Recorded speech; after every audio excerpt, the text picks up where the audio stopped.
Venons tous adorer Dieu. Venons tous adorer Dieu. Venons tous adorer Dieu. Venons tous adorer Dieu. C'est avec ces mots, venons tous adorer Dieu, que nous vous saluons et nous vous souhaitons bienvenue sur la chaîne proche de vous, Joma TV, qui n'est d'ailleurs pas loin de vous. Vous êtes évidemment dans votre émission Parole de vérité et de vie, une émission qui favorise la croissance spirituelle de vos âmes dans la parole de notre Seigneur et Sauveur Jésus-Christ, celui dont la mort n'a pas pu retenir dans le tombeau. Je suis votre humble frère en Christ, Jean-José Guilavogui. C'est une profonde allégresse pour moi de vous retrouver très nombreux à l'instant T devant vos petits écrans en train de nous suivre. Que le Seigneur vous bénisse et que la bénédiction resplendisse dans tous les compartiments de vos vies. Pour votre agréable plaisir, nous aurons deux chants d'adoration à la gloire de notre Seigneur et Sauveur Jésus-Christ. Ressuscité d'entre les morts, un moment de pasteur, j'ai une question. Aujourd'hui, nous vous proposons un moment de pasteur, j'ai une question. Un temps de lecture d'un chapitre biblique, mais aussi un verset de la semaine. Le verset que nous vous recommandons à noter et à méditer tout au long de cette semaine pour la gloire de notre Seigneur et Sauveur Jésus-Christ. Je vous retrouve juste après ces cantiques d'adoration à celui qui est maître de toutes les circonstances. Bonne écoute.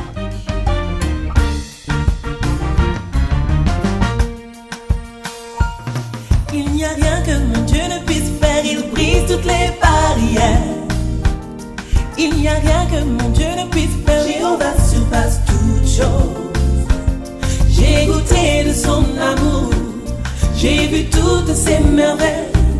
Les montagnes s'inclinent devant sa majesté. Il n'y a rien que mon Dieu ne puisse faire, il brise toutes les barrières. Il n'y a rien que mon Dieu ne puisse faire, Jéhovah surpasse toutes choses. J'ai goûté de son amour, j'ai vu toutes ses merveilles. Les montagnes s'inclinent devant sa majesté. Tu m'as rendu, tu m'as appelé et aimé. Tu as rempli mon cœur, et tu l'as rempli de joie. Car il t'appartient, il est tout à toi, tu prends tellement soin de moi, que tout le monde se réjouisse. Dieu merci pour ma vie, il a fait ce qu'aucun homme ne peut faire. Que tout le monde se réjouisse. Dieu merci pour ma vie, il a brisé les barrières. Il n'y a rien que mon Dieu ne puisse faire, il brise toutes les barrières. Il n'y a rien que mon Dieu ne puisse faire, Jéhovah surpasse toutes choses. J'ai goûté de son amour, j'ai vu toutes ses merveilles. Les montagnes s'inclinent devant sa majesté. Il n'y a rien que mon Dieu ne puisse faire, il brise toutes les barrières.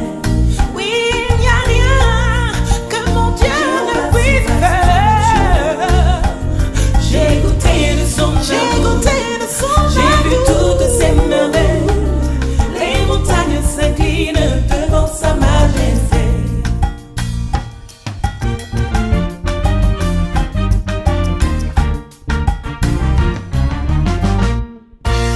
J'en suis persuadé que vous avez été pleinement bénis en écoutant et en regardant ces cantiques à la gloire de notre Seigneur, celui qui est pour nous le socle et la référence par excellence. Comme promis, vous aurez aujourd'hui à suivre deux questions que l'homme loin de Dieu va répondre. Ces deux questions sont les principales. Est-ce qu'il y a la limite au pardon? Est-ce qu'il y a une limite au pardon? Est-ce qu'il y a une limite au pardon? Parce que d'autres d'entre nous se poseront des questions. Est-ce que je peux pardonner jusqu'à un certain niveau? Est-ce qu'il y a des limites au pardon? Est-ce que le pardon exclut ou n'inclut pas la restitution?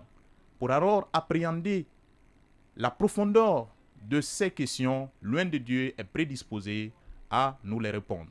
Suivez avec attention pour que vous soyez édifiés dans la parole de Dieu. Que le Seigneur vous bénisse.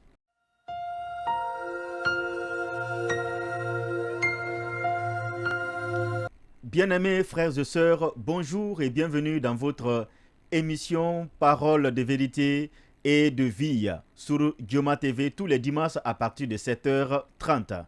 Ce matin, nous sommes dans la rubrique Pasteur, j'ai une question. C'est une rubrique dans laquelle nous essayons de répondre à vos questions.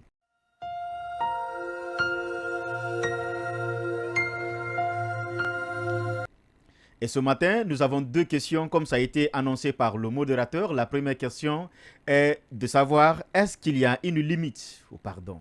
Est-ce qu'il y a une limite au pardon? Avant de répondre à cette question, nous allons lire un passage biblique qui se trouve dans le livre de l'évangile de Matthieu, le chapitre 18. Nous allons commencer la lecture à partir du verset 21 jusqu'au verset 22. Matthieu 18, 21 jusqu'au verset 22. Je vais faire la lecture. Alors Pierre s'approcha de lui et dit, « Seigneur, combien de fois pardonnerai-je à mon frère lorsqu'il péchera contre moi? Serait-ce jusqu'à 7 fois ?» Verset 22, Jésus lui dit, « Je ne te dis pas jusqu'à 7 fois, mais jusqu'à 70 fois 7. » Jusqu'à 70 fois 7. Ici, c'est Pierre qui s'approche de Jésus, qui lui pose une question. En un mot, Pierre voulait savoir, est-ce qu'il y a une limite au pardon, puisque lui, il parle de 7.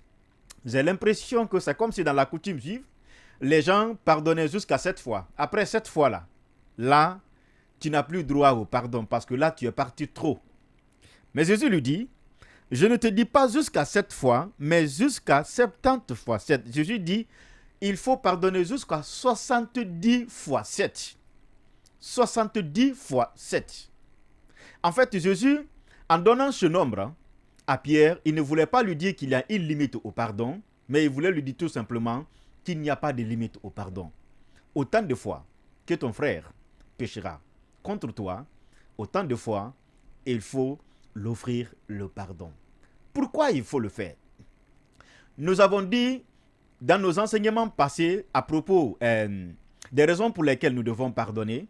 Dans l'une des raisons, nous avons souligné que dans notre Père, dans la prière de notre Père, il est dit « Pardonne-nous nos offenses, comme nous aussi nous pardonnons à ceux qui nous ont offensés. » Et la Bible dit aussi quelque part que pendant que vous êtes debout, en train de faire votre prière, si quelqu'un vous a fait du mal, pardonnez, afin que votre Père qui est dans les cieux vous pardonne aussi vos offenses.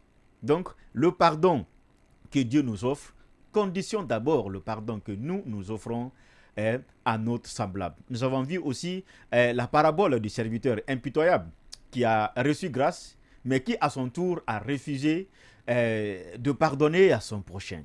Donc, à cause de toutes ces raisons, de ce que Dieu nous offre son pardon sans limite, tous les jours, nous péchons contre Dieu, en parole, en acte, en pensée, mais à chaque fois, nous regrettons. À chaque fois, nous revenons. Nous demandons pardon à Dieu. Dieu trouve toujours une place de nous offrir le pardon. Et c'est pour cette raison que Dieu veut que nous exerçons aussi la même chose envers nos frères. C'est très important. Donc, pour celui qui veut savoir s'il y a une limite au pardon, selon la Bible, il n'y a pas de limite au pardon. Autant de fois qu'on te fait du mal, autant de fois, il faut pardonner. Cela ne veut pas dire que ceux qui font du mal doivent continuer de faire du mal parce que la Bible a dit qu'il n'y a pas de limite au pardon. Non. Mais à tous ceux qui sont blessés, à tous ceux qui ont été offensés, ne limitez jamais le nombre de pardons. Ne totalisez jamais le nombre de pardons que vous devez offrir à tous ceux qui vous font du mal. Autant de fois, il y a le mal, autant de fois, il faut pardonner parce que Dieu aussi est disposé pour nous comme ça. Il nous pardonne autant de fois. Je ne connais pas le nombre de fois où un homme pêche par jour, par semaine, par mois, par année. Si Dieu disait que, écoutez, je vais limiter le pardon, je suis sûr que tous les êtres humains allaient dépasser la limite que Dieu allait fixer, quel que soit le nombre de limites. Parce que nous péchons comme nous respirons. Tous les jours que Dieu fait, nos pensées sont remplies de péchés. Nos actions sont remplies de péchés. Nos attitudes sont remplies de péchés. Et Dieu trouve toujours une place de nous pardonner quand nous confessons. C'est pourquoi la Bible dit dans le livre de 1 Jean que si nous confessons nos péchés, il est fidèle et juste de nous pardonner et de nous purifier de toute iniquité. Dieu nous pardonne, Dieu nous purifie, Dieu nous sanctifie. Ma prière pour vous est que le Seigneur nous donne ce cœur, un cœur disposé à pardonner autant de fois comme Dieu nous pardonne autant de fois. Ça, c'est par rapport à la première question de ce frère qui veut savoir s'il y a la limite au pardon. Nous allons maintenant voir la deuxième question qui est de savoir est-ce que le pardon exclut ou n'exclut pas la restitution. Ça fait deux choses. C'est vrai, il y a le pardon, il y a la restitution. Bien avant de répondre à cette question, nous allons lire encore un passage de la Bible.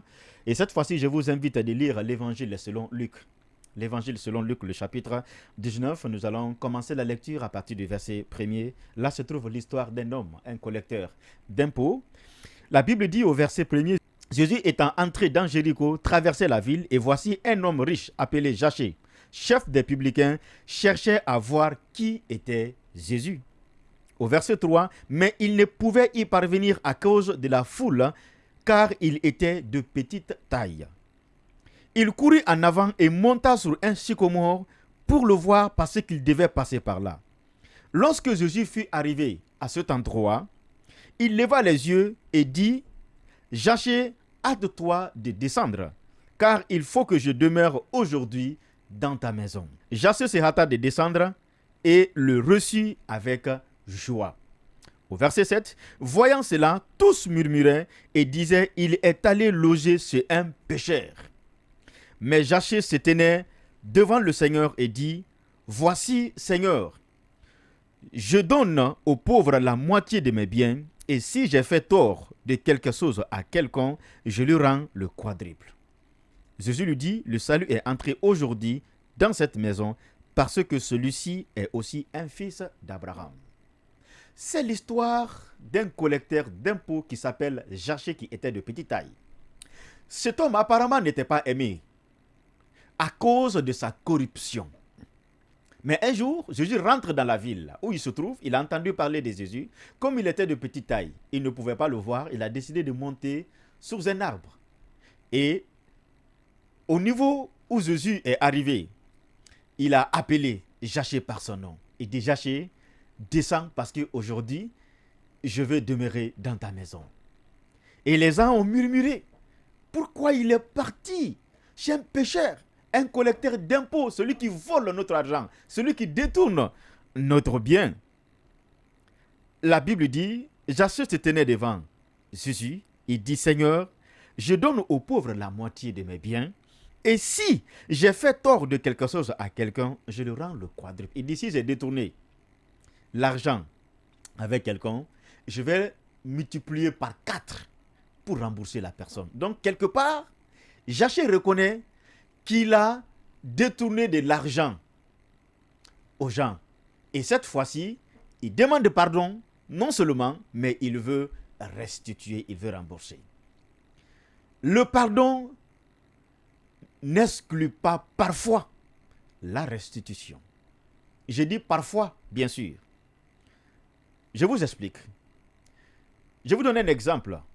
Quelqu'un, par exemple, qui arrive à tuer un parent d'un ami, après quelques années, il demande pardon. Il ne peut pas restituer le parent qui est mort. Il ne peut pas faire revenir celui qui est déjà mort. Ça, c'est impossible. Donc là, on ne peut pas parler de restitution ici. On parle de pardon. Il présente son pardon et on accepte son pardon avec amour.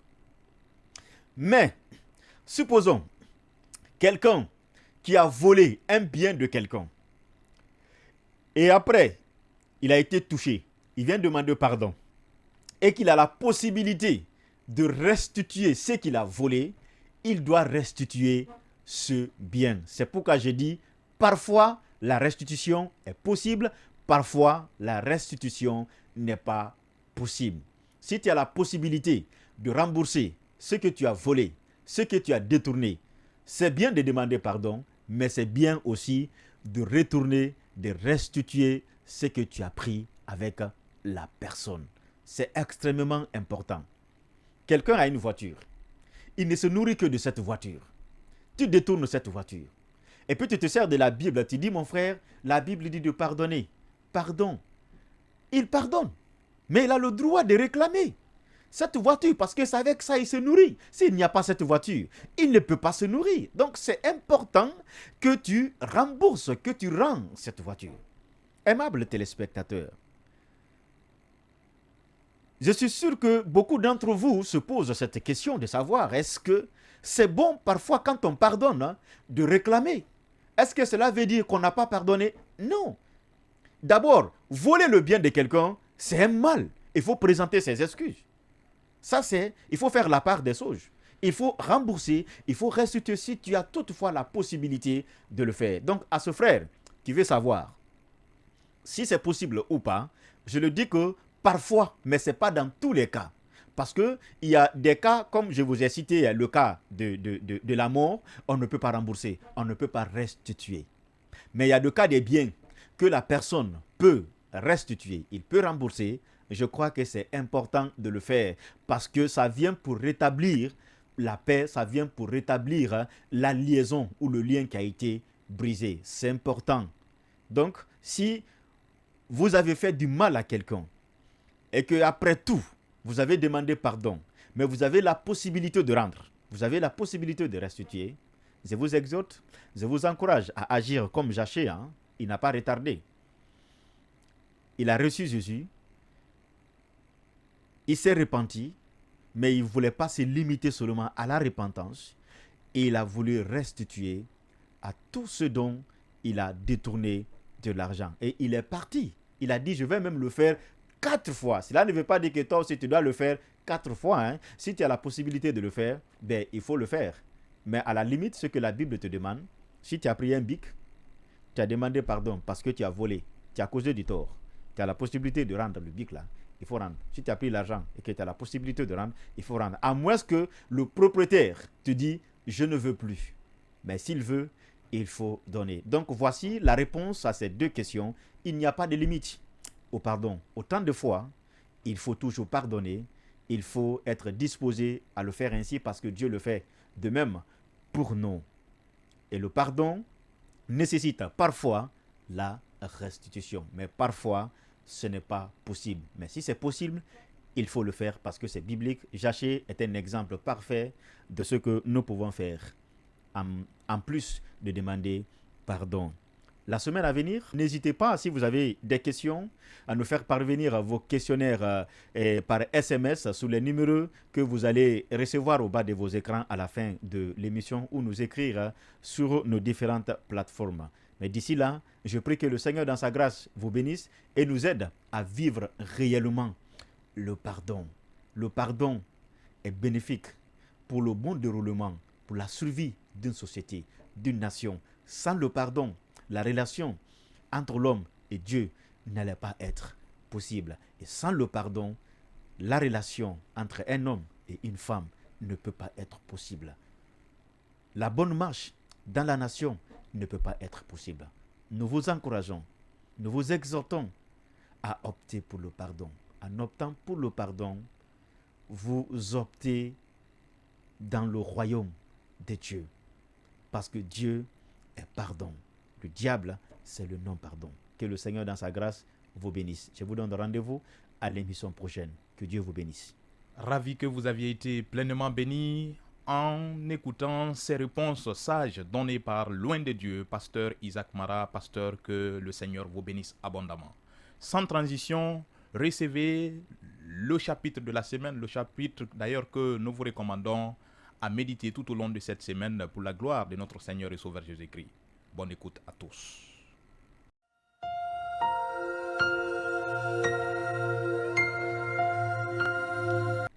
Aimables téléspectateurs de Dioma TV, encore bonjour. Je vous invite cette fois-ci dans la rubrique lecture du chapitre biblique de la semaine. Nous allons lire le numéro 1 du psaume, tout le chapitre. Heureux l'homme qui ne marche pas selon le conseil des méchants, qui ne s'arrête pas sur la voie des pécheurs, et qui ne s'assit pas en compagnie des moqueurs, mais qui trouve son plaisir dans la loi de l'Éternel et qui la médite jour et nuit. Il est comme un arbre planté près d'un courant d'eau qui donne son fruit en sa saison et dont les feuillages ne se flétrissent point. Tout ce qu'il fait lui réussit. Il n'en est pas ainsi des méchants, ils sont comme la paille que le vent dissipe. C'est pourquoi les méchants ne résistent pas au jour du jugement, ni les pécheurs dans l'assemblée des justes. Verset 6 enfin, car l'Éternel connaît la voie des justes et la voie des pécheurs mène à la ruine. C'était là la lecture du chapitre biblique de la semaine. Que Dieu vous bénisse. Nous disons Amen et nous bénissons la vie de l'élu de Dieu qui nous a fait cette lecture. Que le Seigneur vous bénisse abondamment, l'homme de Dieu. Nous tendons à terme de cette émission, Parole de vérité et de vie, mais d'ici là, recevez le verset de la semaine, le verset que nous vous recommandons à noter et à méditer tout au long de cette semaine pour la gloire de notre Seigneur et Sauveur Jésus-Christ.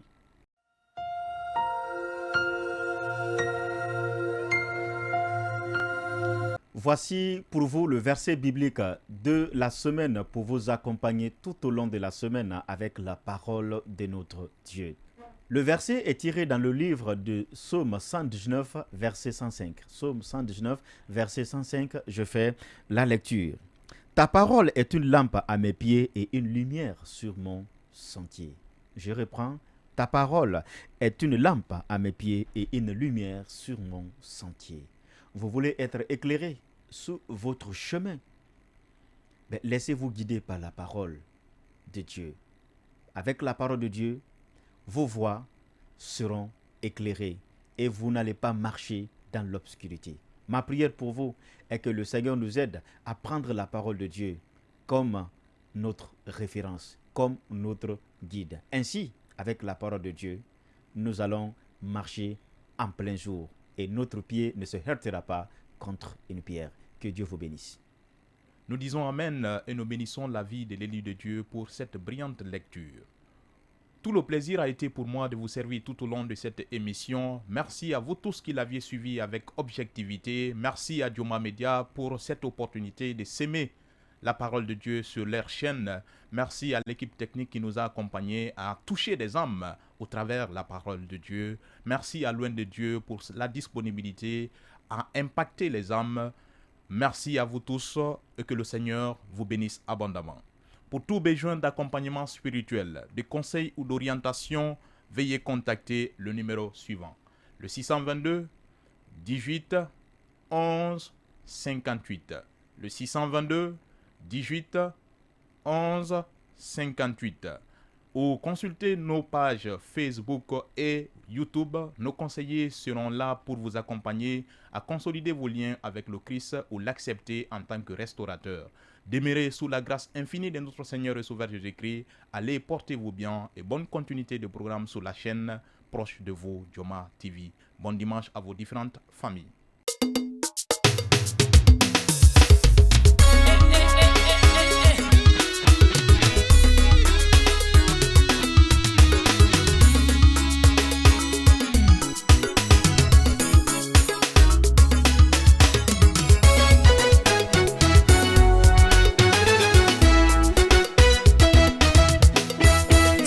C'est lui, oh.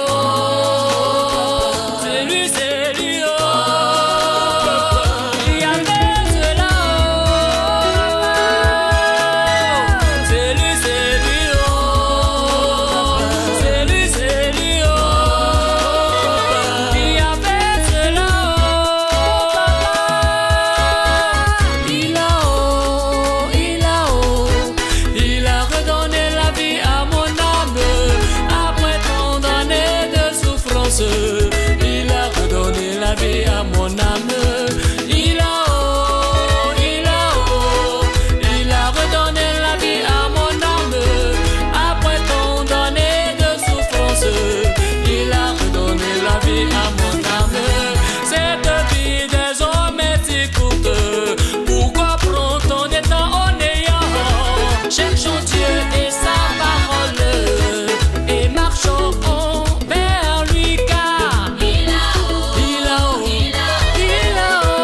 Voici la partie des fous de Dieu. Hey! Il y a un feu qui brûle en moi. Hey! C'est le feu du Saint-Esprit. C'est le feu du Saint-Esprit. Comme au jour de Pentecôte. Comme au jour de Pentecôte. Saint-Esprit brûle en moi. Il y a un feu qui brûle en moi, qui brûle en moi, qui brûle en moi. C'est le feu du Saint-Esprit. Feu du Saint-Esprit. Comme au jour de Pentecôte. Comme au jour de Pentecôte. Saint-Esprit brûle en moi.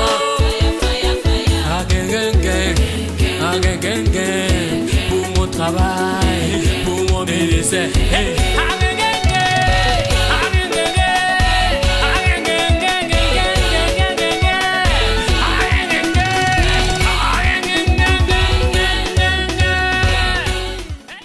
Venons tous adorer Dieu. Venons tous adorer Dieu. Venons tous adorer Dieu. Venons tous adorer Dieu.